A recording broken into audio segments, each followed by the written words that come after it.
வணக்கம் viewers, welcome back. So இந்த வாரத்துக்கான நியூஸ் அப்படின்னும்போது ஆக்சுவலாக நியூஸ் ரொம்ப அதிகமாக இருக்குது இப்போலாம். நியூஸை விட சரியான புயல்ன்ற பேரில் ஒரு பண்ணுங்க முடியல என்னால். தொண்டையெல்லாம் கட்டி வச்சு தெரியுமா? சத்தமாக வேற பேச சொல்லியிருக்கீங்க, முடிஞ்ச அளவுக்கு சத்தமாக பேசுகிறேன். இவர் சத்தமாக பேசுகிறாரு. அதுதான் உண்மை. அது மேபி வாய்ஸ் கூட ஒரு ரீசனாக இருக்கலாம்ல, ஃப்ரீக்வன்சி. எத்தனை பேர் புயல் என்ஜாய் பண்ணீங்க? புயலை என்ஜாய் பண்ணீங்களா? இல்ல யாரும் என்ஜாய் பண்ற மனநிலையிலேயே இல்லடா. அது நீங்க உங்களுக்கு வந்து தெரியல, இன்ஸ்டா சமூகம் அப்படின்னு ஒண்ணு இருக்கு. இன்ஸ்டால வேற அந்த சமூகத்துல மழை புயல் அப்படின்னா உடனே chill vibe with Raja eating bajji இப்படி நிறைய இருக்கு. அந்த மக்களுக்காக நான் கேட்டேன். Okay right. போல பிரகாசமா இதுக்கு முன்னாடி நம்ம பிஎஸ்என்எல் நியூஸ் வச்சு ஃபர்ஸ்ட் ஆரம்பிப்போம். ஆக்சுவலா பிஎஸ்என்எல் பார்த்தல நம்ம குரூப்ல கூட கிருஷ்ணா போட்டுருந்தானே, அடிச்சு தம்சம் பண்ணி இருந்தது. 80 MB. 80? ஆமா, 8 MB சும்மா வேற லெவல். ஜியோ 5Gலே ஆவரேஜ் வரும். 8 MB ஸ்பீடு சும்மா பறகுதே. பரவாயில்ல, அதேதான். இதே மாதிரி ஒரு நல்ல விஷயம் தான். ஆக்சுவலாக நமக்கு எல்லாம் தெரிஞ்ச விஷயம் தான். ஜியோவில் வந்து ஸ்டாண்ட் அலோன், ஆமாம் 5G உண்டு. ஏர்டெல்லில் வந்து நான் ஸ்டாண்ட் அலோன், ஆனால் ஃபியூச்சரில் ஸ்டாண்ட் அலோன். ஆமாம் ஆமாம். வோடஃபோனில் இப்போதைக்கு 5G பற்றி இல்லை, ஆனால் அவங்க வந்தாலும் நான் ஸ்டாண்ட் அலோன் தான். அப்படியா? ஸ்டாண்ட் அலோன் கிடையாதாம்மா இப்போதைக்கு? ஏன்னா இப்போ அவங்க அதில் ரெஜிஸ்டரே ஆகலை. அப்படி ரெஜிஸ்டர் ஆனாலும் ஃபஸ்ட்டு நான் ஸ்டாண்ட் அலோன் தான் உள்ளே வருவாங்க. பிஎஸ்என்எல்ல stand alone as well as நான் ஸ்டாண்ட் அலோன். பிஎஸ்என்எல் வந்து அது ஒரு தனி ரகம். அது இப்போ பார்த்தியா 4G கன்சிஸ்டண்டாக இருக்குது எனக்கு நிறைய இடத்துல. ப்ரோ ஹெச்சும் வருது, இல்லைன்னா சொல்ல முடியாது. ஹெச் ப்ளஸ் அழுத்து அழுத்து ஹெச் ப்ளஸ் 3G நிறைய இடத்துல நல்லா கவரேஜ் இருக்கு. அப்படி பாரு, சூப்பர் சீனரி. இந்த சீனரி ஊருக்குள்ள நடக்கவே இல்ல, இப்போ அது நடக்க போகுது. இப்போ வந்து ரியல்மி GT Neo 7, அது எத்தனை பேர் அவளோட எதிர்பார்த்துட்டு இருக்கீங்க? Realme GT 7 neo, Realme GT Neo 7. ஆமாம், GT Neoவா Neo 7? Realme Neo 7. ஆமாம், GT தான் ரிமூவ் பண்ணிட்டாங்கல்ல, Neo 7. Sorry sir. ஆமாம், இது வேற ஒரு பெரிய கன்ஃபியூஷன். சரி, மொத்தம் இந்த Neo 7க்கு வெயிட் பண்ணுற அதே கேப்பில் தான் iQOO Neo 10. ஆமாம், சைனாவில் வந்து பார்த்தீங்கன்னா Neo 10, 10 Pro ரெண்டும் லான்ச் ஆயிடுச்சு. அதில் ஹைலைட் என்னன்னா 25,000, 26,000 அந்த மாதிரி ப்ரைஸிங்கில் 8 Gen 3யோட அவங்க ஊரில் இருக்குது. நம்ம ஊருக்கு வந்ததுன்னா 35,000க்கு iQOO Neo 10 Proன்னு வரும் போல். ஒரு மாதிரி 10 Pro இருக்குல்ல அந்த ஊரில், அது வந்து 9400 சுற்றுது. 9400 டிமென்சிட்டி லேட்டஸ்ட்டு. லேட்டஸ்ட்டே தூக்கி இதில் வச்சுருக்கானுங்களா? ஆமாம், பெரிய ஆளுங்க. 8 லிட் போல், அது காஸ்ட்லி, அதுக்கெலாம் போய் கட்டுப்படி ஆகாது. அதனால அதுக்கு போல எனக்கு தெரிஞ்ச இந்த காசு மேட்டரில் ஸ்னாப் ட்ராகன் செம்மையாக அடி வாங்கிட்டு ஓட போகிறா போல இருக்கு. இல்லை, அதில் ஆனால் ஒரு பிரச்சனை இருக்குது. இதை பற்றி நான் நிறைய தடவை எக்ஸ்பிளைன் பண்ணிட்டேன். ஃபஸ்ட்டு யார் காட்டுக்கு வழி கண்டுபிடிக்கிறாங்களோ ஊருக்குள்ளே அத்தனை அடி வாங்கியிருப்பாங்க. ஓகே. செகண்ட் டைம் வரவன் பார்த்தீங்கன்னா அவன்கிட்ட ரூட்டு கட்டு போயிட்டே இருக்க வேண்டியதான். இல்லாட்டி அவன் போயிட்டு வந்த பாதையை நம்மளே ஃபாலோ பண்ணிக்கலாம். இந்த வழியாக தான் போயிருக்கான் பாரு, எல்லாத்தையும் க்ளீன் பண்ணிட்டே போயிருக்கான், வா போவோம் அப்படின்னு. ஸோ இதுதான் ஃபஸ்ட் டைம் ஒரு சில விஷயங்களை பண்ணுறவனுக்கு எப்பயுமே வந்து நிறைய இன்ஃப்ராஸ்ட்ரக்சரல் டெவலப்மெண்ட் ஆஸ்பெக்ட்லேயே இருக்கட்டும், இன்வெஸ்ட்மெண்ட் ரொம்ப பூஸ்டடாக போயிட்டே இருக்கும். அதனால் அது ஒன்றுமே பண்ண முடியாது. நியூஸில் வந்து வழின்னு சொல்லிட்டு இருக்கும்போது எனக்கு திடீர்னு ஒரு ஞாபகம் வந்துச்சு. ஏதோ ஒரு ஊரில் கூகுள் மேப்பை ஃபாலோ பண்ணிட்டு போய் அன்கன்ஸ்ட்ரக்டட் பிரிட்ஜிலேருந்து கீழே விழுந்துட்டாங்களாம். எனக்கு அது பார்த்ததும் நீங்கள் சொன்னதை அது ஞாபகம் வந்துருச்சு. என்ன ஃபேக்ட்னு பார்த்தீங்கன்னா, ஃபேக்ட்னு சொல்லலாம். கூகுள் மேப் ஒரு தப்பு பண்ணியிருக்கு, ஓகே அக்செப்டட். கூகுள் மேப் எப்படி ஆக்சுவலாக ஒர்க் ஆகும் அப்படின்னு பார்த்தா, நம்ம சொல்லியிருப்போம் டிராஃபிக் அதிகமாக இருக்கிறதுக்கு முன்னெல்லாம் எப்படி ட்ரோல் பண்ணுவாங்கன்னா, எல்லா ஃபோன்லேயும், ஆண்ட்ராய்டு ஃபோனோ இல்லாட்டி எல்லா ஃபோன்லேயும் சிம் கார்டோட கொண்டு போய் ஒரு சிக்னலில் வச்சுருவானுங்க, ஒரு 100 ஃபோனை. அந்த இடத்துல ஒரு பெரிய சாலை மறியலே நடக்குதுன்னு மேப்பில் ரிப்போர்ட் ஆகும், ரெட்டாக. கரெக்டாக? ஸோ அப்போது என்ன ஆகுது, இப்போ வேலை பார்க்குறாங்க, சைட் இன்ஜினியர்ஸ் அங்கே வேலை பார்க்குறாங்க, கன்ஸ்ட்ரக்ஷன் சைட்டில் ஒர்க்கர்ஸ் வேலை பார்க்குறாங்க, எவ்வளோ பேர் இருக்காங்க, இன்ஜினியர்ஸ்லேருந்து ஒர்க்கர்ஸ் வரைக்கும் இருக்காங்க. எல்லார் கையிலுமே இந்த காலத்தில் கண்டிப்பாக ஒரு ஆண்ட்ராய்டு ஃபோன் இருக்குது. எல்லாத்துலேயும் ஜியோ வேறு இன்டர்நெட்டும் இருக்குது. ஸோ அப்போ என்ன ஆகிடும்னா, அவங்க போன தூரம் எவ்வளோ தூரமோ அந்த வரைக்கும் பார்த்தீங்கன்னா கூகுளுக்கு டேட்டா கிடச்சிக்கிட்டே தான் இருக்கும். அது இப்போ இந்த இடத்துல எதுக்கு எல்லாரும் சுற்றிட்டு இருக்காங்க அப்படின்னா, அவன் வந்து ஆட்டோமேட்டிக்காக என்ன பண்ண முடியும்னா, சேட்டிலைட் வச்சு ஃபர்ஸ்ட் ஆஃப் ஆல் இமேஜ் எடுத்துக்க முடியும். ஆமாம். அடுத்த என்ன இவ்வளோ தூரம் போகிறதுக்கு ரூட் இருக்குன்னு தெரியும், அது கம்ப்ளீட் ஆச்சா இல்லையான்றதெல்லாம் அதுக்கு தெரியாது. அது பைத்தியம். அது ப்ராப்ளம் என்னென்னா, கன்ஸ்ட்ரக்ட் பண்ண இன்ஜினியர்ஸ் அவங்க எதுக்கு பேரிகார்டு வைக்கல, ஃபுல்லி கன்ஸ்ட்ரக்டட் கிடையாது. இல்லாட்டி அட்லீஸ்ட் எண்டில் என்ன பண்ணணும்னா சிமெண்ட் பிளாக்ஸ் மாதிரி வைப்பாங்க, அதை தாண்டி போக முடியாமல் இருக்கிறதுக்கு ஒரு 10 மீட்டர் முன்னாடி, அதுவும் எண்டில் வைக்க மாட்டாங்க, 10 மீட்டர் முன்னாடியே வச்சுருவாங்க. அதை தாண்டி கொஞ்சம் தூரம் வந்து ஒரு 2 லாரியே போய் நிற்கலாம், அவ்வளோ டிஸ்டன்ஸ் கொடுப்பாங்க எப்பயுமே. அங்கேயே சிமெண்ட் பிளாக்ஸ் வந்துடும். அதில் போய் இந்த நேரம் என்ன இருக்கும், அந்த கார் மோதி இருக்கும். இன்கேஸ் அப்படி போயிருந்தால் அந்த கார் போய் அதில் மோதி வேறு மாதிரி இருந்திருக்கும். இந்த மாதிரி உயிர் போயிருக்காது, ஃப்ராக்சர் இந்த மாதிரி ஏதாவது ஒரு சில விஷயங்களாக இருக்கலாம். இல்லாட்டி இந்த பிளாக்கை பார்த்துமே அவங்க பிரேக் அடிச்சிருப்பாங்க. எனக்கு தெரிஞ்சு நீங்கள் சொன்ன ஆஸ்பெக்டில் பார்த்தா பிகினிங்லேயே அந்த பேரிகார்டோ இல்லைனா இப்போ மோஸ்ட்டாக பிரிட்ஜ் கன்ஸ்ட்ரக்ஷன் நம்ம எல்லா ஏரியாலையும் பார்த்துட்டு தான் இருக்கோம். அங்கெல்லாம் முன்னாடியே அந்த என்ட்ரன்ஸ்லேயே வந்து நமக்கு ஏதாவது ஒரு வண்டி நிறுத்தி போட்டு வச்சிருவாங்க. ஆமாமா, லாரி ஏதாவது ஒன்று நிற்கும், இல்லை ஏதாவது ஒரு அந்த ரோட் ரோலர் ஏதாவது ஒன்று நிற்கும். அப்போ யார் பொறுப்பு இது? இவங்க எல்லாரும் என்னன்னா கூகுள் மேப்பை பார்த்து சென்றவர் கூகுள் மேப்பை பார்த்து போகிறாங்க, இல்லாட்டி அவங்க வந்து எலான் மஸ்கோட ஸ்டார்லிங்கை ஃபாலோ பண்ணி கூட போட்டோம். கேள்வி என்னன்னா, ரோடு இல்லை அப்படின்னா போக முடியாது. கூகுள் கிட்ட காசு ஃப்ரண்ட்லேயே வந்து ஒரு பிளாக் போட்டிருந்தாங்கன்னா முடிஞ்சு. அந்த இடத்துல ஒரு 4 பேரிகார்டு அடிக்கிறதுனாலே எனக்கு வந்து டவுட் வந்திருக்கும். நம்ம ஊரில் பொதுவாக இந்த மாதிரி ஏதாவது ஒன்றுத்துக்கு மடைமாற்றி விடுவாங்க. அப்படியே ரீசெண்டாக அனுஜ் வந்து ஒரு ட்வீட் போட்டிருந்தாப்புல, நான் எல்லா பிராண்டையும் போட்டு நான் வெளுப்பேன், அது உனக்கே தெரியும். அவங்க தப்பாக ஏதாவது பண்ணாங்கன்னா கண்டிப்பாக நான் கேள்வி கேட்பேன். இங்கே ஒரு ப்ராப்ளம் நான் என்ன பார்க்குறேன் அப்படின்னா, இது வந்து ஒரு 8s Gen 3 பேஸ்டு ஃபோனுங்க, சரியா? போக்கோ F6ம் 8s Gen 3 பேஸ்டு ஃபோன் தான். ஆனால் அந்த ரெண்டுத்தையும் சைட் பை சைடு வச்சேன்னா போக்கோ F6 எனக்கு ரொம்ப பிடிச்சிருந்தது. எவ்வளோ தூரம் நான் அதை வந்து அவ்வளோ ஹாப்பியாக யூஸ் பண்ணேன். இதுவும் கேஸ் இல்லாமல் தான் யூஸ் பண்ணுறேன். மோஸ்ட் ஆஃப் த டைம்ஸ் வந்து சொல்ல போனால் இதில் இந்த தீம் வீடியோ பண்ணலான்னு நம்ம யோசிச்சிருந்தோமே, இதில் தான் பண்ணணுன்னே முடிவு பண்ணிட்டேன். ரீசன் என்னென்னா டிஸ்பிளே. இந்த டிஸ்பிளே வந்து இங்கே பாரு எப்படி இருக்குது பார்க்குறதுக்கு. இந்த வால்பேப்பர் வச்சு வச்சிங்கன்னா இப்படி இருக்குன்னு காட்டுது. எப்படி இருக்குது? ஏதோ பெசலே இல்லாத மாதிரி இருக்குது பாரு. ஸோ என்ன சொல்ல வரேன்னா, இந்த அளவுக்கு வந்து மினிமல் பெசலும் பயங்கரமான ப்ரீமியம்னஸையும் வந்து கொண்டு வந்து டெலிவர் பண்ணணும். அதுக்கே தனியாக காசு வைக்கணும். எல்லாராலையுமே அதை வந்து ஈஸியாக அஃபோர்டபுளாக கொடுக்க முடியும் அப்படின்னா எல்லாருமே கொடுக்க ஆரம்பிச்சிருப்பாங்க. ஸோ அப்போ என்ன ஆகிடுது, இந்த மாதிரியான ஒரு சில ஃபேக்டர்ஸ்னாலேயே ப்ரைஸ் இன்க்ரீஸ் ஆகுது. இப்போ ரெட்மி நோட் சீரிஸில் அவங்க என்ன பண்ணிட்டாங்க அப்படின்னு பார்த்தா ப்ரீமியம்னஸை கொண்டு வந்து புகுத்திருக்காங்க அதுக்குள்ளே. கரெக்டு தான் ப்ரோ, அதனால ஏற்றுக்க முடியல. அதனால தான் சொன்னேன், உங்களுக்கு வந்து ரெட்மி கிடையாது, CMF ஃபோன் ஒன்று போதும். அது எப்படி, நான் இப்போ எனக்கு வந்து ரெட்மி பிடிக்கும் தான். நான் இப்போ வச்சிருக்கதே Xiaomi 13 Pro. எனக்கு அந்த ரெட்மி யூஸ் பண்ணி நோட் சீரிஸ் பிடிச்சனால தான் நான் அந்த Xiaomi சைடே வந்தேன். எனக்கு வந்து அவங்களோட ப்ரைஸ் வந்து ரொம்ப கோளாராக இருக்கும். 25க்கு மேலெலாம் போனால் நிறைய ஆப்ஷன் இருக்குது. சூப்பர். இதே கேள்வி தான் நானும் கேட்குறேன். இந்த கேள்வியை எல்லாரும் ரெட்மியை கேட்குறாங்க. அப்போ ஏன் வந்து இதே கேள்வியை OnePlus யாரும் கேட்கல அப்படிங்கிறது என் மைண்டில் வந்து போகுது எப்பயுமே. OnePlus ப்ரீமியமான பிராண்டில் 22,000 ரூபாய்க்கு இருக்கும்போதும் ப்ரீமியம் பிராண்டு தான். 70,000 ரூபாய்க்கு இப்போ விற்க போகிறாங்க அடுத்து, அதுக்கும் ப்ரீமியம் பிராண்டு தான். அப்போ 22,000ங்கிறது பெரிய அமௌண்ட்டு. இப்போ வந்து 22,000 ரூபாய்க்கு 13 Pro கொடுக்க முடியுமா? அப்போ ரெட்மி வந்து 15,000க்கு விற்கும்போது அது பெரிய அமௌண்ட்டு. இப்போ 30,000 தான். இப்போ ஈஸி மணி மாதிரி ஆயிடுச்சு. யாரை கேட்டாலும் கமெண்ட் செக்ஷனில் தெளிவாக போடுறாங்களே, பர்ச்சேசிங் பவர் நம்ம ஊரில் அதிகமாகிடுச்சு ப்ரோ, இஷ்டத்துக்கு ஃபோன் வாங்குறாங்க. 1 லட்ச ரூபாய்க்கு வண்டி வாங்கும்போது கூட 10 ரூபா யோசிக்கிறாங்க, ஃபோன் ஈஸியாக வாங்கி பேக்கெட்டில் போட்டு போகிறாங்கன்னு சொல்கிறாங்களா இல்லையா கமெண்ட்டில்?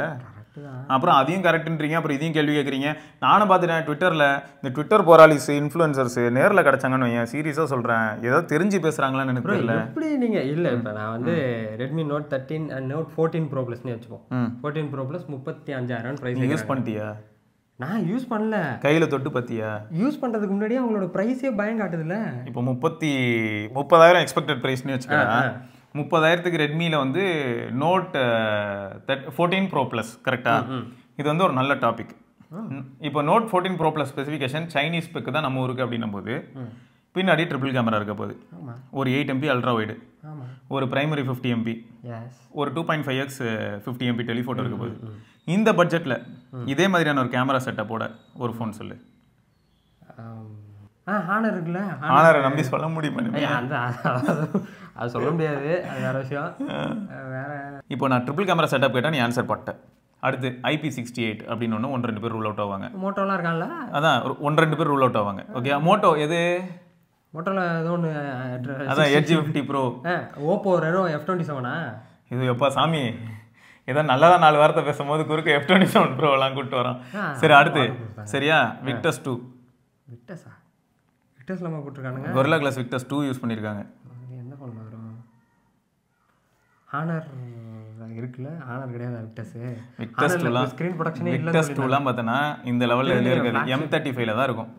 விக்டஸ் ப்ளஸ் நினைக்கிறேன் M35ல, கேலக்ஸி M35. அதனால தான் அது பெருசா நம்ம 20,000 ரூபாய்க்கு விக்டஸ்லாம் வச்சு ஒரு ஃபோனா அப்படின்னு பார்த்தோம். இது விக்டஸ் தானே? இதெல்லாம் விக்டஸ் தான். சரியா? அப்போ என்ன ஆகுது, இருக்கிறதுக்கான ஸ்க்ரீன் ப்ரொடக்ஷன் விக்டஸையும் அந்த இடத்துல சொல்றாங்க. அப்புறம் 6200 mAh, ஆனால் அதே சமயம் ஹெவியாக இருக்காது அப்படிங்கிறாங்க. அது 90 வாட் சார்ஜர் பாக்ஸோட. ப்ரோ இப்போ இதெல்லாம் வந்து சைனீஸ்ல ரொம்ப பேசிக்கா இருக்கிறது. அப்போ அது மாதிரி ஒரு ஃபோன் சொல்லுன்றேன், 30,000 ரூபாய்க்கு வேற ஃபோன் சொல்லுன்னா அப்புறம் சொல்ல மாட்டேன். இல்ல நான் இப்போ கேட்ட எல்லாத்தையும் பாருங்க, நான் 7S Gen 3 தவிர இது எல்லாமே இப்போ நான் கேட்டிருக்கேங்க இவன்ட்ட. சரியா, நான் வந்து நான் ரெட்மி, அங்கதான் ட்விஸ்ட். நான் ரெட்மியை பத்தி ரொம்ப பாசிட்டிவா பேசணுங்கிறதுக்காக பேசல, ஒரு சில ஃபேக்டர்ஸ் எல்லாருக்கும் புரியணுங்கிறதுக்காக தான் இந்த கேள்வியே கேட்குறேன். இல்லை அப்போ என்ன பொறுத்தவரையும் அபோவ் 30 ரெட்மிக்கு போனால் கொஞ்சம் திகலாக தான் இருக்குது. அதுதான் இந்த கேள்விக்கு தான் நான் திரும்பியும் ஒரு கேள்வி கேட்குறேன். ஏன்னா அந்த இடத்துல OnePlus இருக்குது, OnePlusல 11R இருக்குது, 12R அப்பப்போ வந்து போகுது. இங்கே வர்ற இந்த OnePlus இருக்குங்கிறத தாண்டி இப்போ ரெட்மி கிட்ட இருக்க ட்ராபேக் என்ன அப்படி பேசணும்னு வைங்க. OnePlusல இருக்கிற மாதிரி, ஆனால் இன்னொரு அதுவும் சொல்லணும், ரெட்மியில் வந்து லைன் இஷ்யூ நான் தேடி பார்க்கும்போது மினிமலாக இருக்குது. அது உண்மைதான் ரெட்மி. சரியா, இல்லை நான் இது எதுக்கு சொல்ல வந்துன்றதை சொல்லிடுறேன். OnePlusல ஆஃப்டர் சேல் சப்போர்ட் டாப் நாச்சாக இருக்கும். அது ஏன் டாப் நாச்சாக இருக்கிறது நமக்கு தெரியுது அப்படின்னு பார்த்தா, பிபிகே ஃபேமிலியில் தான் லைன் பஞ்சாயத்து அதிகமாக இருக்குது. அதனால் அடிக்கடி எல்லாரும் அவங்க விசிட் பண்ணுறாங்க, அவங்க சரி பண்ணி கொடுக்குறாங்கன்றனால நம்ம வந்து சூப்பர்னு கைத்தட்டுறோம். ரெட்மியில் என்ன ஆகுதுன்னு பார்க்கும்போது, ரெட்மியில் இந்த மாதிரியான இஷ்யூஸ் அந்தளவுக்கு நம்ம பார்க்கறது இல்லை. ப்ளஸ் ரெட்மியை பற்றி இது வரைக்கும் ரொம்ப பாசிட்டிவாக இந்த மாதிரி ஆஃப்டர் சேல் சப்போர்ட்டில் நம்ம கேள்விப்படாத காரணம்னா, இந்த மாதிரி ஃபர்ஸ்ட் ஆஃப் ஆல் ஒரு இஷ்யூ வந்து ரிப்போர்ட்டே ஆகலை. வெறும் போக்கோல தான் பார்த்தீங்கன்னா அந்த மதர் போர்டு இஷ்யூ ரொம்ப அதிகமாக ரிப்போர்ட் ஆகும். அதில் இருக்கும் மதர் போர்டு இஷ்யூ, அதுக்கும் 1008 பஞ்சாயத்து சொல்லுவாங்க. சரியா, ஸோ இது நான் திரும்பியும் எதுக்காக ஹைலைட் பண்ணுறேன்னா, ரெட்மி தான் வசத்தின்னு சொல்ல வரல. ஒரு மார்க்கெட்டில் ஒரு சில விஷயங்களை நம்ம பார்க்கும்போது அது எந்த கண்ணோட்டத்திலலாம் பார்க்கணும் அப்படிங்கிறதுக்காக சொல்கிறேன். இப்போ வந்து 33,000 ரூபாய்க்கு ரெட்மி வேஸ்ட் அப்படின்னா 100% அது வேஸ்ட்டு. யாருக்கு அப்படின்னா, யாருக்கெல்லாம் iQOO Neo 9 Pro மாதிரியான ஒரு ஃபோன் வேணும், ஏன்னா நான் கேமர், மொபைல் கேமர் அப்படின்னும் போது இந்த ஃபோனை ஸ்கிப் பண்ணிட்டு iQOOக்கு தான் போகணும். இதுவே எனக்கு வந்து பார்த்தீங்கன்னா மீடியா சென்ட்ரிக்காக ஒரு ஃபோன் வேணும் ப்ரோ, மல்டி மீடியாக்காக தான் நான் வாங்குறேன். 3.5mm ஜாக் எவனுமே கொடுக்குறதில்ல, அது வேறு விஷயம். 3.5mm ஜாக்கே இல்லைனாலும் பரவாயில்ல, எனக்கு வீடியோகிராஃபி, வீடியோ பார்க்கறதுக்கு, முக்கியமாக வீடியோ கன்சம்ஷன், ஓடிடி அப்ளிகேஷன்ஸ் எல்லாம், அதே சமயம் இதில் இருக்கிற கேமரா வந்து என்னோட பேசிக் நீட்ஸை ப்ராப்பராக ஃபுல்ஃபில் பண்ணணும். டக்குன்னு ஒரு ஃபோட்டோ 4 ஃபோட்டோ எடுக்கிறேன், எனக்கு வந்து மன நிறைவு கொடுக்குற மாதிரி இருந்தால் பரவாயில்ல, நம்ம தான் என்ன ஆகிடுதுன்னா இந்த மாதிரியான ஃபோன் ஸ்கோர் பண்ணுது இப்போ இருக்கிற ரெட்மி நோட் மாதிரியான ஃபோன்ஸ். ஸோ இதுதான் என் ரிசல்ட்டு. நான் வந்து இப்பயும் திரும்பியும் சொல்கிறேன், ரெட்மி நோட் வந்து 30,000 விற்கிறாங்க, அதாவது ப்ரோ ப்ளஸ் விற்க போகிறாங்க அப்படின்னா அது யாருக்கு அப்படின்னும் போது, இப்போ நான் சொன்னேன் பார்த்தியா, கேம்லாம் பெருசாக ஆடவே மாட்டேன், ரொம்ப கேஷுவல் யூஸரு, ஆனால் எனக்கு நல்ல பேட்டரி லைஃப் இருக்கணும், ஓரளவுக்கு நல்ல கேமரா இருக்கணும் அப்படின்னும் போது ஸ்கோர் பண்ணும். இப்போ அடுத்த நியூஸ் வந்து நம்ம லாஸ்ட் ஒரு 3 வீக்ஸ் முன்னாடி கூட பேசியிருப்போம். ஃப்ளிப்கார்ட்டில் மினிட்ஸ்னு ஒன்று வந்துருச்சு. 10 மினிட்ஸில் வந்து உங்களுக்கு வீட்டிலே அது எப்படி ஆட் பற்றியாடா, இங்கே டைமர் ஓடும், அதுக்குள்ளே வந்து சார் கொடுப்பாங்க கரெக்டாக, அப்படிலாம் ஆர்டர் பண்ணுறாங்க. நீ அது மாதிரி வேணால் கிளிக் பண்ணி ஏதாவது ஆர்டர் போடு. இது வந்து அது ஃப்ளிப்கார்ட்லையா, இது வந்து அமேசானில் வந்து டெஸ் TEZ அப்படின்ற நேமில் இவங்களும் குயிக் காமர்ஸ், குயிக் டெலிவரி பண்ணுறதுக்கான இது பிளிங்கிட், ஜெப்டோ அந்த கான்செப்ட் மாதிரி அமேசான்லேயும் இவங்க இதுலேருந்து ஒன்று வரும். சரி, டெஸ் எவ்வளோ நேரம் ஆகுமா? டெஸ் இது இப்போதைக்கு வரும் தான் போட்டிருக்கு. 2025ல் Q1 மேபி வரலாம். ஓகே, மொத்தம் வந்து இப்போது இவங்கெல்லாம் என்ன பண்ணுறாங்கன்னா 10 மினிட்ஸில் நீங்கள் வந்து வாங்கிட முடியும் அப்படின்றத பயங்கரமாக ப்ரொமோட் பண்ணுறாங்க. ப்ரொமோஷன் செமையாக இருக்குது சொல்லப்போனால். அதாவது டைமர் ஓட ஆரம்பிக்கும், அதுக்குள்ளே பார்த்தா ஒரு பையன் வந்து கொடுத்துட்டு போவான். We decided to offer everything in minutes. கிராசரிஸ்லாம் ஆல்ரெடி நிறைய பேர் டெலிவரி பண்ணிட்டு தான் இருக்காங்க. ஆமாம், கிராசரி, மீட்டு, இதெல்லாம் எல்லாமே வந்து பார்த்தீங்கன்னா 1.5 மணி நேரம் 2 மணி நேரத்துக்குள்ளே டெலிவரி பண்ணுறாங்க ஆர்டர் போட்டு. இது வந்து 10 மினிட்ஸ் அப்படின்னும் போது பெரிய பார்ப்போம் என்னென்ன மாதிரியான ப்ராடக்ட்ஸ்க்கு. அப்புறம் எந்தெந்த ஊருக்குன்னு ஒன்று முக்கியம் இருக்குது, அது அதிகமாக இந்த மாதிரி மெட்ரோ சிட்டிஸ் கவர் பண்ணிடுவாங்க. அதுக்கப்புறம் தான் ஊரில் மேக்ஸிமம் வந்து நேரில் போய் ஜாலியாக வாங்குவாங்கடா. ஊர்லேயும் இப்போ கெட்டு போயிட்டு தான் இருக்காங்க, அது வேறு விஷயம். ஊரில் வந்து இந்த மாதிரி ப்ராடக்ட்ஸ் தான் ப்ரோ ஆன்லைனில் ஆர்டர் பண்ணுறாங்க. மற்றபடி எப்படி சொல்கிறது, சாப்பிட்ற ஐட்டம்லாம் நேரம் ஹோட்டலே போயிடுறாங்க பார்த்தா மாதிரி. அதெல்லாம் நேரில் போய் வாங்கிக்கலாம். அதுவே ஆனால் அதுக்கே வருத்தம் தான் பட்டேன். முன்னெல்லாம் ஊருக்கு போனேன்னு வையன், பரோட்டா கடைலாம் ரொம்ப கம்மியாக இருக்கும். இப்போல்லாம் எல்லாருமே வீட்டிலே இருக்கிறது இல்லை, எல்லாருமே பரோட்டா கடையில் தான் இருக்காங்க. நான் கூட என்ன நினச்சேன்னா, வெளியூர்லேருந்து வந்து விருதுநகரில் எண்ணெயில் பொரிச்ச பரோட்டாவோ இல்லை திருநெல்வேலியில் போய் வச்ச பரோட்டாவோ போய் சாப்பிட்றது வந்து ஒரு ஓகேயா, இங்கேருந்து அங்கே போயிட்டு இங்கே தானே பரோட்டாலாம் சூப்பராக இருக்கும்வாங்க, எடுங்க சார் அந்த சால்னாவை அப்படி. அது வேற, நீங்கள் வேறு எங்கே ஊர்லேருந்து வந்திருக்காங்கல்ல, டப்புன்னு போய் 12 பரோட்டா வாங்கிட்டு வந்துரு, சென்னையில் சாப்பிட்ட மாதிரி இருக்கும். அப்போ வீட்டில் சாப்பிட வரலையா? வீட்டில் நிஜமாக சொல்கிறேங்க, வீட்டிலலாம் இப்போ யாருமே பண்ணுறதே இல்லை. நான் மேக்ஸிமம் நான் கேள்விப்படுறதே இப்படி தான் இருக்குது. ஒரு தூக்கு எடுத்துகிட்டு போயிடுறாங்க, அது வரைக்கும் ஓரளவு சந்தோஷம். ஒரு சிலர் தூக்கு எடுத்துகிட்டு போகிறாங்க, இன்னும் இந்த தூக்கு எடுத்துகிட்டு போகாமல் பிளாஸ்டிக்கில் வாங்கிட்டு வர கேஸுங்க வேறு அதிகம். நான் ரெண்டுத்துலேயுமே இருக்கேன், எல்லாத்துலேயும் இருக்காங்க எங்கள் ஆளு. ஷாமி கேட்டால் இருக்குங்கிறான், ரெட்மி கேட்டால் இருக்குங்கிறான், OnePlus கேட்டால் இருக்குங்கிறான். கறி கொஞ்சம் நிறையா கிடைக்கும், அதுக்காக அதை எடுத்துகிட்டு வாங்க. நீங்களே ட்ரை பண்ணி பாருங்கள். அதுக்கு நம்ம என்ன பண்ணோம்னா, ஒரு ட்ரெண்டு உள்ளே வந்து தூக்கு, நல்லா பெரிய தூக்கு எடுத்துக்கோங்க, உள்ளே ஒரு 12 பரோட்டா போட்டு மேலே சால்னா ஊற்றி வீட்டுக்கு எடுத்துட்டு வந்துருங்க. வர வழியிலே நல்லா ஊறிடும், வீட்டுக்கு வந்துட்டு சும்மா கிளி பரோட்டான்னு ஒன்று இருக்கும், ஆற்காடு இதில் நான் சாப்பிட்ருக்கேன், நல்லா இருந்துச்சு. ட்ரை பண்ணி பாருங்க. இது எல்லாமே நல்லா தான் இருக்கும். ஐயோ சேனல் என்னவோ மாறிக்கிட்டு இருக்குன்னு தெரியல. இல்லடா இதெல்லாம் நல்லா இருக்கும்டா. சரி ஃபோன்ல தான் பிரைஸ் பிரச்சனை, ஆஃப்டர் சேல் சப்போர்ட் பிரச்சனை, பரோட்டாலையும் பிரச்சனை இருக்கு. 15 ரூபா 20 ரூபா ஆகிட்டான் தெரியுமா? அது மைதாவே இல்லை தெரியுமா அப்படின்னு ஒரு பிரச்சனையும் இருக்கு. சரி விடு, அடுத்து வருவோம் வேற. ஆமா, உங்க ஊர்ல பரோட்டா என்ன பிரைஸ் சொல்லுங்க மறக்காம. ஆமா ரொம்ப முக்கியம். S25 அல்ட்ரா அதோட ஃபுல் வீடியோ அதான் எப்படி இருக்கு. நான் பயங்கரமா இருந்தது. ஃபுல்லாவே வெறும் குரோம் மெட்டல் மாதிரி இருக்கு எல்லா சைடுமே. ஏதோ பின்னாடி மெட்டல் படம் பாக்குற மாதிரி இருக்கு. நிஜமா தான் சொல்றியா ராம் அப்படின்னு. இன்னும் 24 அல்ட்ராவை லைட்டா செதுக்கி வச்சிருக்கீங்க. 24 அல்ட்ரா எங்க செதுக்கிருக்காங்க அவங்க? அப்படியே அதோட குட்டியா இருக்கிற மாதிரி இருக்கு. அப்படியே வச்சிருக்காங்களா? என்ன அந்த பார்டர்லாம் வந்து இன்னும் மினிமைஸ் ஆகி பெசல்ஸ் இல்லாத மாதிரி இருக்கு. 1UI7 தான் இதில் இருக்க பெரிய ப்ளஸ் பாயிண்ட். அவ்வளோதான். 1UI7 update. அது எப்படி நீங்கள் S25 அல்ட்ரா ப்ளஸ்ன்னுவீங்க? இல்லைடா, S25 அல்ட்ராவில் இருக்கிற 8 எலிட்டுக்காக ஒர்க் பண்ணியிருப்பாங்க அப்படி சொல்ல வரேன். ஸ்னாப் ட்ராகன் ஃபார் கேலக்ஸி பார்த்தீங்களா ஃப்ரெண்ட்ஸ்?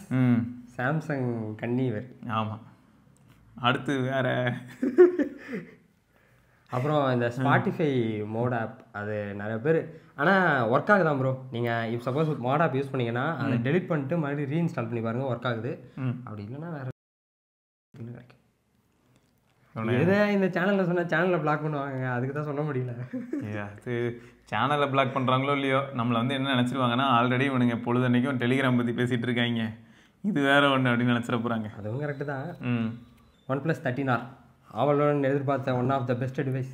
ஏசு அப்புறம் என்னத்த? ஆமாம், ஏஷியன் பெயிண்ட் மாதிரி அது ஏசு தான் இங்கே வரப்போகுது. 8 Gen 3 இருக்க போகுது. பேட்ரி உங்களுக்கு 6500 mAh. இன்னொன்று இருக்கு என்ன ஃப்ளாட்டு. அதுதான் கொஞ்சம் வருத்தமாக இருந்தது. 12R எவ்வளோ மாசாக இருக்கும். ஏன் வருத்தமாக இருக்குது? ஃப்ளாட்னா இப்போ பெசல் குட்டியாக இருக்கும், ஃபோனு சூப்பராக இருக்கும். எங்கே காட்டுங்க? அப்படி தான் இருக்கலாம் மேபி. அது 2.5 வந்து அதெல்லாம் 2 பார்க்குறோம். இதை வச்சு நான் சொல்லலை. மோஸ்ட்டாக இப்போ எல்லாருமே பெசலை வந்து குட்டியாகிறதுக்கு தான் ட்ரை பண்ணுறாங்க. இல்லைங்க, குட்டி ஆகட்டும் தப்பு இல்லை. இப்போ இது கூட பார்த்தீங்கன்னா அந்த 4-way கர்வ்டு தான், இதுலேயும் பெசல் குட்டியாக தான் இருக்குது. அந்த மாதிரி கொடுக்கறது தான் மாசு.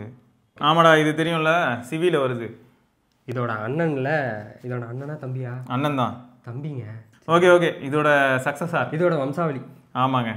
அது யாரு அப்படின்னு பார்த்தீங்கன்னா நம்ம ஊருக்கு. ஆனால் 15 சிவின்னு வருமானு தெரில. நமக்கு தான் இனிமே இல்லைன்ட்டாங்க. நம்ம ஊருக்கு சிவி வந்து சுத்தமாக விற்கல. சிவிக்கு வந்து லைட்டாக பால் ஊற்றிட்டாங்க. இப்போதைக்கு பால் ஊற்றப்பட்டதாக இருக்கு. ஆமாம், மென்மேலும் விவரங்கள் வருங்காலத்தில் தெரியக்கூடும் என தகவல்கள் இருக்கிறது. தொடர்ந்து நியூஸ் சேனலாக பார்த்து அந்த ஸ்லாங் வர இந்த வெதர் அப்டேட் தானே பார்த்து செத்துட்டான் போல. நம்ம அதை பார்த்து அந்த இது வந்துருச்சு. சாரி. சரிங்க. மொத்தம் 8S Elite. ஆனால் இதை நான் எதிர்பார்க்கல. நான் 8S Eliteன்னு சத்தியமாக எதிர்பார்க்கல. இது வந்து பெரிய பைத்தியகாரத்தனமான ஒரு நேமிங். நான் என்ன நினச்சேன்னா 8S Gen 4ன்னு வரும். புரியுதா? 8 Gen 4 இல்லடா இப்போ இருந்தாலும் 8S Gen 4. ஏன்னா 8S Gen 3 ஆல்ரெடி இருக்கு. 8S Gen 3யோட அப்கிரேட் இது 8S Gen 4. அப்படி கொண்டு போகலாம். ஆனால் எலைட் எதுக்கு எடுத்துருந்து இங்கே சொருகிற அப்படி சொல்கிறேன். ஆக்சுவலாக அந்த எலைட்டுக்கு ஒரு மீனிங் இருக்க மாதிரி தனியாக ஃப்ளாக்ஷிப்புக்கு மட்டும் அந்த எலைட்டை மெயின்டைன் பண்ணால் நல்லாயிருக்கும். அப்படிதான் ஆக்சுவலாக அவங்க பண்ணணும். அது இது ஜோக்காக இருக்குது. இது வந்து என்ன சார் இது அப்படின்னு கேட்டால் 8S Elite. 8S Elite Qualcomm Snapdragon 8S Elite. அதுதான் CV5 Proவில் வருது. ஆமாங்க. அது இந்தியாவுக்கு வருமானு சத்தியமாக எனக்கு தெரியாது. சரி, வந்த சிவி இது வரைக்கும் நல்லா இருக்குதான்னு கேட்டால் இன்னொரு தடவை நம்ம ரிவ்யூஸ் அடிப்போம். ரிவ்யூஸ் அடிக்கும்போது பார்க்கலாம். யாரும் ஒருத்தர் சிவியில் தீம் மாற்றிட்டாப்ல. அது என்ன பண்ணியிருக்காரு, அது இந்த சைனீஸ் ஒரு ஆப் இருக்குது. அதில் போய்ட்டு நம்ம என்ன பண்ணலாம், தீம் வந்து ஷாமி MIUIக்கும் HyperOSக்கும் தீம் டெவலப் பண்ணலாம். டெவலப் பண்ணும்போது லாக் ஸ்க்ரீன் மாடியூல்லாம் இல்லாமல் டெவலப் பண்ணி இன்ஸ்டால் பண்ணிட்டார். இப்போ அதாவது நானே போய் இதுக்குள்ளே தீம் இருக்குமே இன்பில்டா தீம் ஆப்ஸ், அதில் பண்ணுறப்பேவா? அதில் இல்லை, அதில் தனியாக ஒரு ஆப் இருக்குது தீம் பில்டர்னு. ஓகே, அதில் போய் நீங்கள் அழகாக தீம் பில்டு பண்ணி முடிச்சுட்டு அந்த தீமை நீ எக்ஸ்போர்ட் பண்ணி ஓன் தீம் கிரியேட் பண்ணி, ஆமாம் ஓனாக கிரியேட் பண்ணி அதை எக்ஸ்போர்ட் பண்ணி இன்ஸ்டால் பண்ணதுக்கு அப்புறமா என்ன ஆயிடுச்சுன்னா தீமில் வந்து லாக் ஸ்க்ரீனு பாஸ்வேர்டு அந்த ஏரியாவெலாம் பில்டு பண்ணாதனால அது எம்டியாக இருந்தனால லாக் ஆகிடுச்சு. அவ்வளோதான். நல்லா இருக்கே. நான் என்ன நினச்சிட்டேன், இதுலேயே இன்பில்டா தீம்ஸ்லாம் நிறையா கொடுத்துருப்பானுங்களே, அதை எதுவும் இன்ஸ்டால் பண்ணும்போது அப்ளை பண்ணும்போது இப்படி ஆகிடுச்சோன்னு நினச்சி பயந்துட்டு. இப்போ இதில் ப்ராப்ளம் என்னென்னா அன்லாக் பண்ணுறதுக்கு 62 நாள், அதனால் வெயிட்டிஸில் இருக்கார். பூட்லோட அன்லாக் பண்ணால் தானே நம்ம வந்து ரீசெட் அடிக்க முடியும். சூப்பர். ரீசெட் அடித்தா தான் இனிமேல் ஃபோன். இப்போ பிரான்ச் கிட்ட போய் கேட்க முடியாதா சர்வீஸ் சென்டரில்? சர்வீஸ் சென்டரில் கேட்டு பார்த்தா தெரியும். ஆனால் கேட்டால் என்ன சொல்லுவாங்க, அவங்களும் கையை வச்சுட்டு சும்மா இருக்க மாட்டேன் நீ அப்படின்னுவாங்களா? அப்படி சொல்ல வாய்ப்பு இருக்குது. ஏன்னா உள்ளே போய்ட்டு டெவலப்பர் ஆப்ஷன் எனேபிள் பண்ணி அட்லீஸ்ட் பேசிக் ஃப்ளாஷிங் ஏதாவது பண்ணலான்னு பார்த்தா எதுவுமே பண்ண முடியாது. அதான் உள்ளே போக முடியாது. ஓ பயங்கரமாக தான் இருக்குது. ஐயோ, அதான் தீம் வந்து பில்டு பண்ணலாம், நார்மலாக தீம்லாம் பில்டு பண்ணலாம். ஆனால் எல்லா மாடியூல்ஸும் கரெக்டாக பண்ணிட்டோமான்னு தெரிஞ்சுக்கணும். ப்ளஸ் இந்த மாதிரி நிறைய இந்த ஃபோரம்லாம் இருக்கு. ஷாமியோடக்கு நிறைய ஃபோரம் இப்போ இருக்கு. நீங்கள் சொல்லும் போது தான் எனக்கே கொஞ்சம் ஒன்று சின்ன யோசனையே வருது. அப்போ 1UI7க்குலாம் எவ்வளோ வேலைகள் இருக்கும். 1UI7ஓட அந்த இது பத்தியா லேட்டஸ்டா? இல்லை, இத்தனை வருஷங்கள் அவங்க பில்ட் பண்ணி வச்சிருக்காங்கன்னா அந்த பில்டிங் எவ்வளோ பெரிய பில்டிங்காக இருக்கும். அதில் ஒரு செங்கல் புட்டுக்கிட்டு விழுந்தாலும் பிரச்சனை தான். இது பாத்தியா இல்லையா? லாக் ஸ்க்ரீன் விட்ஜெட்ல என்ன ஆகுதுன்னா பின்னாடி என்ன வால்பேப்பரோ அது பிளர் ஆகுது பேரு. ஓ, அட்டென்ஷன் டு டீடைல். இல்லை, நான் சாம்சங்கில் நிஜமாவே இந்த பிளர் வந்து நிறைய இடத்துல பார்த்துருக்கேன். ப்ரோட S23 அல்ட்ரா யூஸ் பண்ணியிருக்கேன். கேமராவில் நீங்கள் இப்போ அந்த மோட் ஏதாவது சேஞ்ச் பண்ணுறீங்க அப்படின்னா 60 FPS 30 FPS மாதிரி அங்கே ஒரு பிளர் வரும். எங்கன்னா நீங்கள் பேக்ரவுண்டில் கேமராவில் தெரிஞ்சாலும் உங்கள் மேலேயே அந்த பிளர் இருக்கும். ரியல் டைமாக இருக்கும். சூப்பராக இருக்கும். அது செம்ம. அப்புறம் இது பார்த்தேன், கண்ட்ரோல் சென்டர். ஆமாம், யூரோப்பில் வந்துருச்சு அப்படின்னு சொன்னாங்க பீட்டா. அப்படியா? நம்ம தான் வெயிட்டிங்ல. பீட்டா இதானே பார்க்கறதுக்கு பார்த்தாலே தெரியல. S24 போட்டு அவனும் விளையாண்டுட்டு இருக்காங்க ஜாலியாக. ஓ ஆமாம், குட்டி பஸ்ஸில் நல்லா இருக்கு. அது மட்டும் இல்லாமல் இதெல்லாம் மாறி இருக்கு. கேமரா அந்த இது பேட்டரி ஐக்கானு. ஓகே, ஸோ என்னது இது அப்கமிங் SoCயா? ஷாமி என்ன தான் பண்ணியிருக்காங்களா? ஏதாவது தெரிஞ்சுதா? 3 nm ஃபேப்ரிகேஷன் அது சொல்லிட்டு தான் இருக்காங்க. ஆனால் ஏதாவது நடந்துச்சா?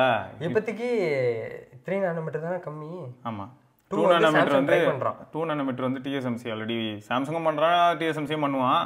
TSMC ஆப்பிளுக்கு இந்த வருஷம் ஒரு ஆப்பிளில் 2 nm இருக்கும். ஓ, அந்த A19 2025 A19 bionic A19 Pro.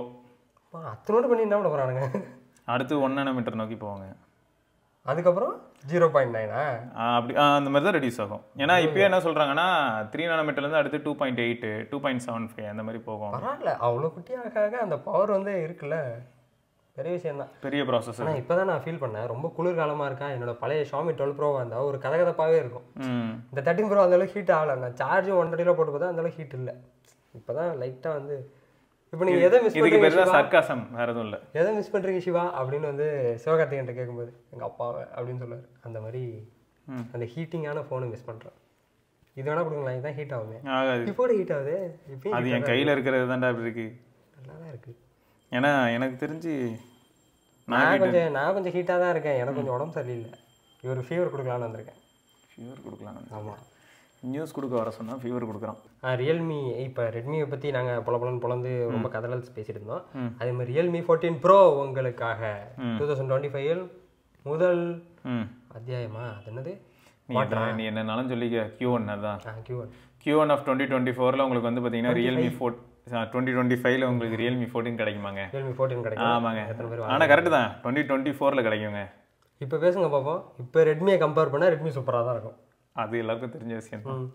இல்லை, ஆக்சுவலாக இதுதான் நான் சொல்கிறேன். நம்ம எப்பயுமே ஒரு டிவைஸ் இன்னொரு டிவைஸோட நமக்கு என்ன ரெக்குவயர்மெண்ட் இருக்குன்றதை பேஸ் பண்ணி கம்பேர் பண்ணி வாங்கணுமே தவிர அதில் வந்து இருக்கலே ஹையஸ்ட் கிளாக் ஸ்பீட் இருக்குது அப்படிங்கிறதுக்காக வாங்குறதெல்லாம் வந்து எனக்கு தெரிஞ்ச மீனிங்லெஸ். ஓகேங்க, இதை தொடர்ந்து நம்ம இன்னொரு பதிவில் சந்திப்போம். அது வரைக்கும் சிவபரணி சிவா சார் பார்க்கலாம். பை. வரட்டா.